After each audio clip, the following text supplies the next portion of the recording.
These 5 weapons solve completely different problems. And the last one doesn't even defeat its target the way you'd expect. The GBU-57 is America's largest conventional bunker buster. Weighing around 30,000 pounds, it isn't built to explode on impact. Instead, it punches deep underground before detonating, allowing it to reach heavily reinforced underground facilities. But destroying something underground is very different from stopping something already in the air. The Patriot air defense system is designed to intercept incoming aircraft and ballistic missiles.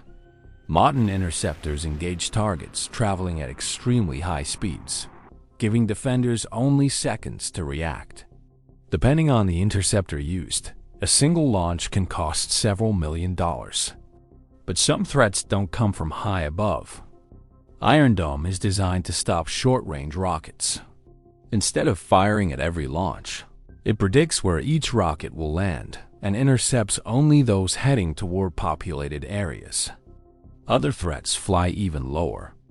The Stinger is a shoulder-fired missile designed to engage low-flying aircraft and helicopters. After launch, it hones in on the target's heat signature, allowing a single operator to engage an aircraft without a large launcher. But modern drones are creating an entirely new challenge. The Coyote interceptor was developed to counter drones. Some variants destroy their targets, while others use electronic attack to disrupt the drone instead of relying on an explosive warhead.